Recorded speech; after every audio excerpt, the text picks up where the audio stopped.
At this point we have the two lower sides stitched to the base.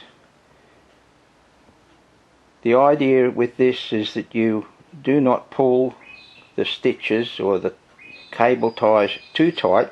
This will allow for some adjustment as you go through. The upper sides there are waiting now to be drilled and put on.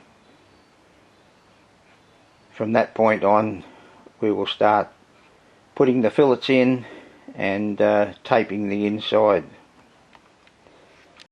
At this point at the bow section you can see the small amount of cable ties that are put into position to neatly join the upper and lower strakes, and the holes now drilled gradually will pull it all into shape. Now it's very important here, in your kit you'll have matching pieces like left and right. In this case we have the bottom left and right of a dinghy. Now with this we should, before we start, put one on top of the other and make sure that they match precisely. They may have come from a different batch and there could be a millimetre here or there.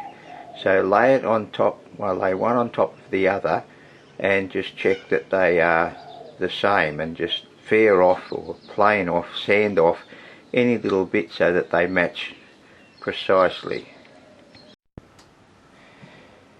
After cutting out and applying epoxy to the several parts of the dinghy, we now move on to drilling the holes to take the electrical ties or the stitches. And a good idea for this is, with two parts that are going to be joined together, as in two halves for the bottom, we drill a hole every 400 mils or 4 inches. A good way to do this is to make a little template and then move it along, drilling as you go. This way both sides will be even.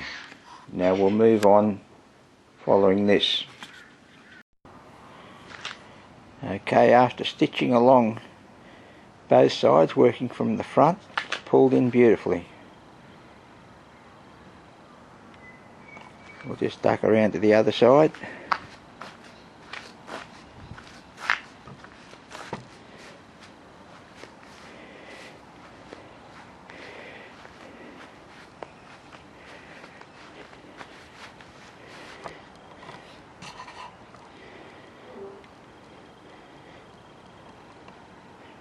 There you are, it come in really nice. Now don't be disturbed if when you're stitching up you find some gaps here or there.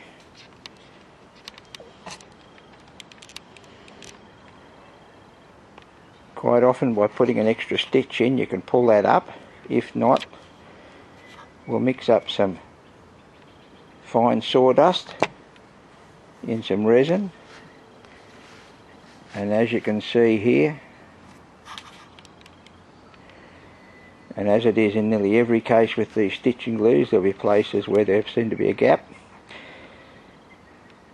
That sawdust mixed with the resin and hardener fills the gaps, and of course then it's going to be covered with the fiberglass tape. So don't be too disturbed if you feel you haven't cut it perfectly. You will find that in 9 times out of 10, maybe 99 out of 100, this little boat will go together beautifully. So we'll just leave it at that point and come back again a little later.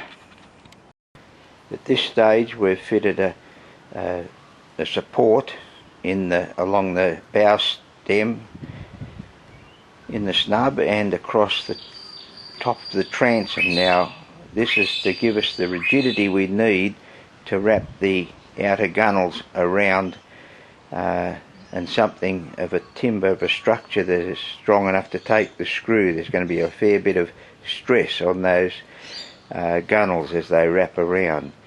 So this is the next step before we wrap the gunnels around. You can see it's coming along quite nicely now, and it's well on its way to being ready to be put in the water.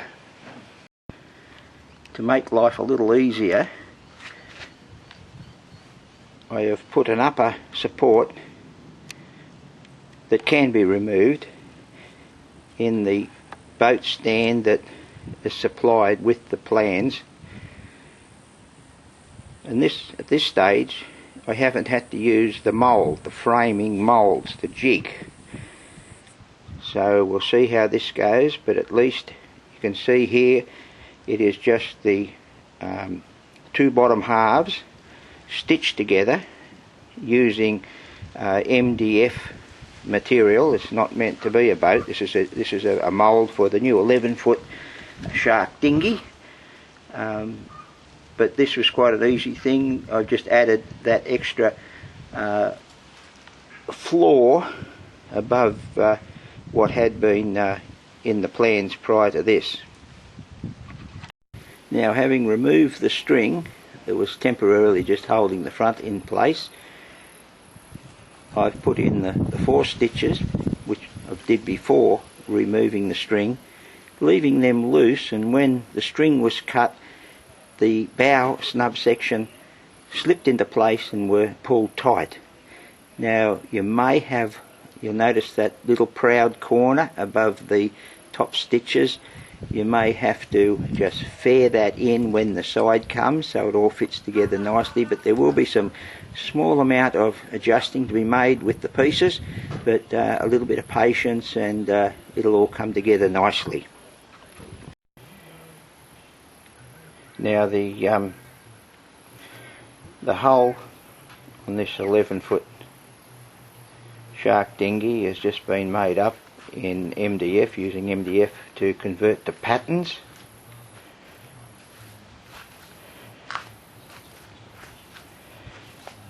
It looks a bit like a porcupine at the moment, but we're ready to turn it over and have a look at the inside. And this one has been built just on the boat trolley.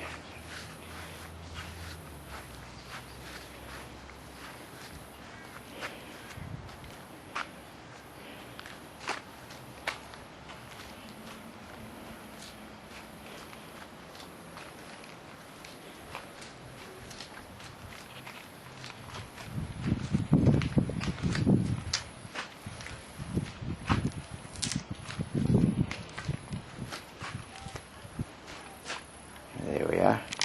This is the remarkable pivoting shark fin that allows you to control your points by pivoting it in completely off a wind or getting it just at the right angle for your tacking.